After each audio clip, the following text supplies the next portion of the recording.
Hi, everybody. This is Sam Haskin. I'm in Alameda, California, just outside of San Francisco. Wanted to walk you through my upcoming track, Reflective Surfaces, coming out soon on Distinct Manchester. It's a track I actually really like a lot. It's a little bit moodier, a little bit more low key, and I actually make a lot of stuff like that, but it doesn't often get signed because people like the upbeat stuff, but I still like it a lot. So when the guys from Distinct were interested in it, I got pretty excited. Happy to have it be the lead for the EP. So anyway, I'm going to walk you through it. It's recorded mostly in hardware, but recorded into Ableton. So I'll take you through the Ableton project and show you kind of what I did once I recorded it in, how I arranged it, talk about some of the gear that I used, and just sort of the thinking behind it. So enjoy. So here's the Ableton project. And you can see it's kind of simple. Drums up here, synths down here. Drums mostly come from Digitact. Digitact is a drum machine from Electron. It's one of those things that's small enough I can take it with me anywhere. In fact, I have a battery that I can plug into it, and what I'll often do is I'll take that, just take a couple of days, and start a new project and fill up 16 or so banks of beats. So when I'm starting a new project, I can just kind of plug it in and just start going through all of the different beats that I put together and find one that I like. It saves time. One of the things that I always kind of find frustrating is the sort of iterative nature of like, okay, I'm going to pull out my kick, I'm going to grab a hat, I'm going to grab a snare, and then I'm going to start building stuff. And oh, the kick doesn't quite work, so I'm going to swap that back out. So this just kind of cuts that whole stage of the process out of it and just helps get things flowing a lot faster. But yeah, so start everything in Digitact. Usually, as the track develops, I'll find I want to add a few little bits and bobs here through drum racks in Ableton. So you'll start to see little things like that as I start to. Yeah, you can kind of hear kind of the weird kind of tweaky perk that I added. And I think those are just Oh no, this is actually from. That's funny. This is actually from a stock drum kit that comes with Ableton. You get a whole bunch of stuff in there. When you buy Studio, and this is just one of those that came in there and had some funky sounds in it. So I just grabbed it and added it to the track. So anyway, that's kind of how I built the drums.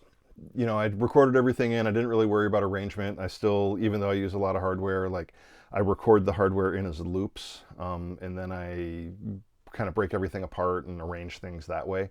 A couple of tracks here and there, like I'll actually arrange it, outside of Ableton and just record the performance in Ableton, but it's a lot of work, and I really, really have to be kind of motivated to do that. So anyway, that's drums. The bass line is kind of the heart of the track for me in this one.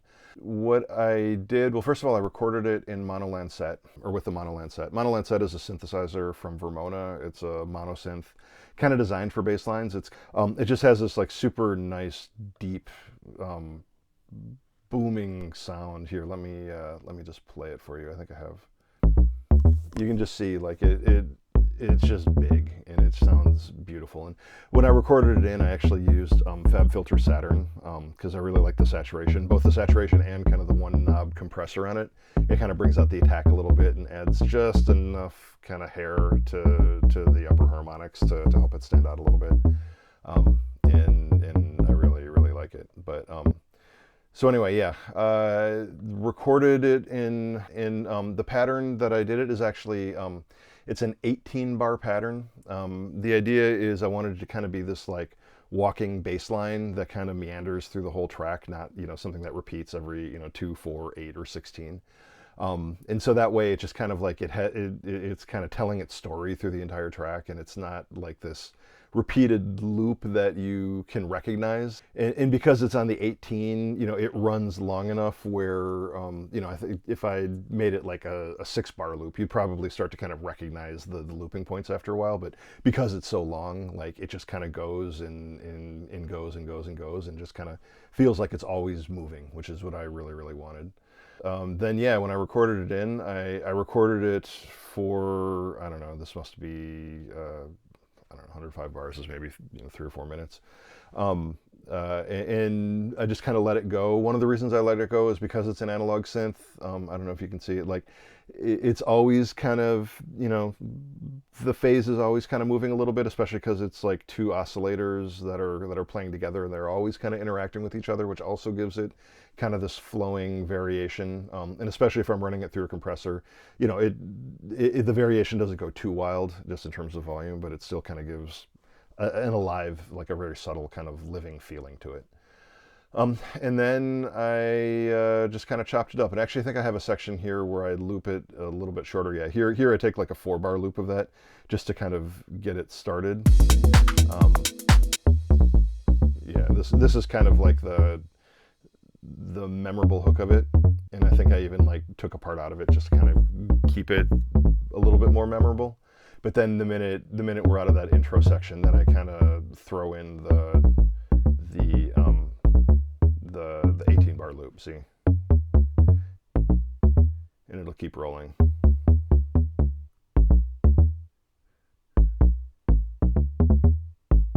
Anyway, so that's the bass line. Again, that's kind of the storyteller of the track. Everything else kind of moves around it to kind of emphasize what it's doing, but it's really kind of, in some ways, the consistent thread that keeps the track kind of rolling along. Synth-wise, the way I like to think about it is, you know, I'll put together a pattern that has like all of my synths playing at the same time. And, you know, I try to make it so that they'll all kind of fit in around each other, but then I'll rarely ever have a section in the track where I actually do that. I just know that because they all kind of fit in with each other, I can kind of swap them in and out, and it'll give a nice variation while still kind of using the same elements over and over again. Also, when I record this kind of thing, what you can't see here, but it's probably in the session side of things, is there's a bunch of tracks in here that I also recorded in that I just didn't make it to the final song. So I try to give myself like a lot of different patterns and loops and stuff like that to work with as I arrange it, you know, knowing that I'm not going to use it all, so I don't feel any pressure to like use everything that I have. But what I used to find is like if I just sort of designed just enough parts to get through the track, I'd, you know, kind of get tired of them at some point. In this particular case, the ones that made it through are a stab from the Digatone, which Digatone is another electron synth. It's FM, frequency modulation. I have the Digatone keys, so it's also kind of my main keyboard, which makes it really easy just to kind of like reach and use for some, you know, quick things like this. Another one of the synths that I use, and I actually use it in a couple of places here, is the Novation Peak. In this case, I'm using it as kind of like a just almost like a lead or like a, I don't even know what you call this in a song, but just like a little riff that's repeating over and over again. And because it's got its own effects, like it's managing its own chorus and reverb and delay, so I can just kind of record it straight in like that. And that's, I'm kind of using it as a little bit of a bridge to get through the break, and I don't think I actually use it outside of the break. But and then I would say kind of the main feeling synth outside of the bass line comes from the Dreadbox Abyss. That, you know, on its own probably doesn't sound like much, but when combined with the rest of the track, it kind of gives it its personality, I guess, if you listen.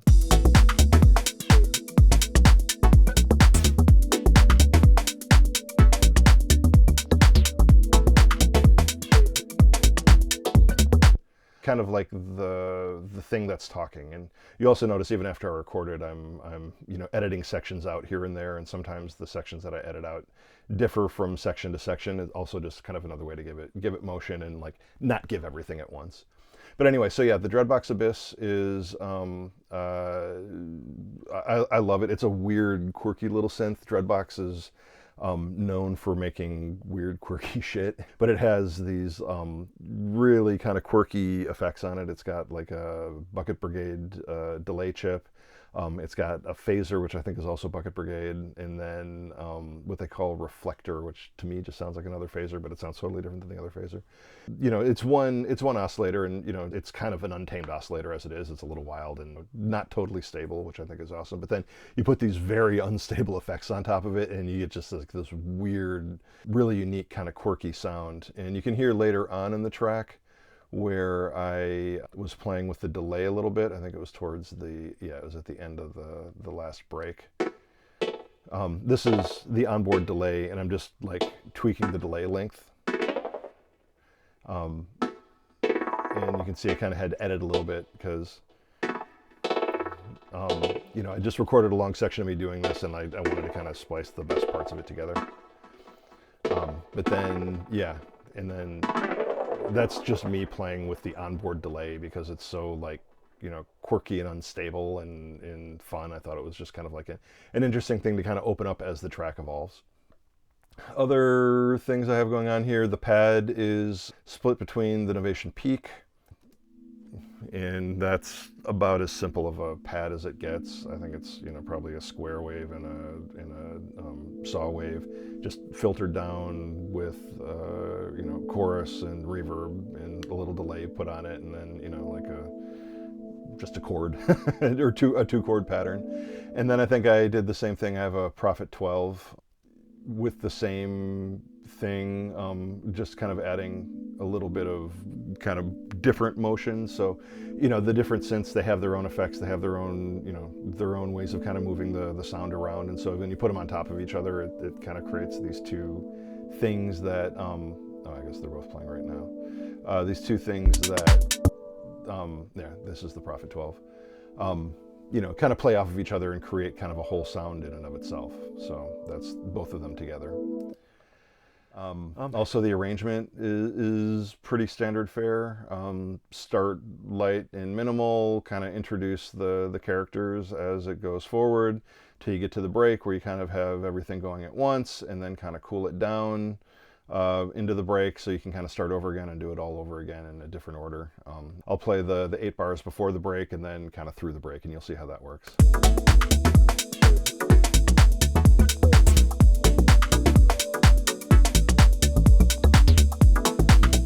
So, you know, this is most of the elements. And then drop the kick, still have the bass going on.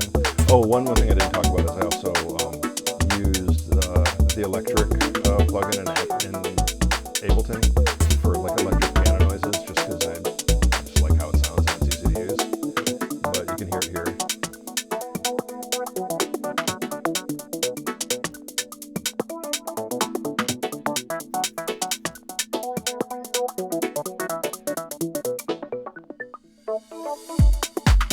And then kind of break it down.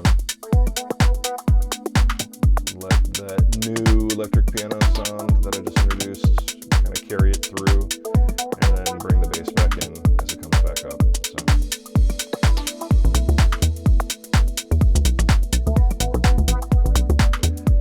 So yeah, and then from here just kind of build the track back up.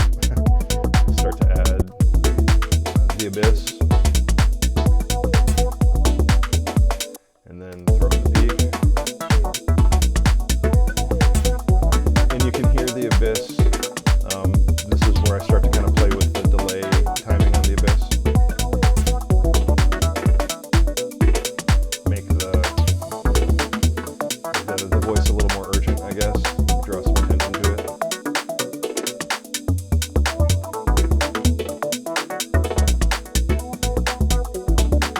And then really kind of drop everything out.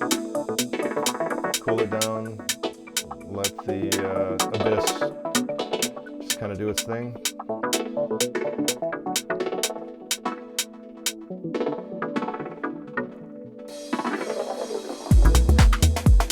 And then, you know, next minute and a half, just kind of carrying it through and then cooling it down. So, pretty simple.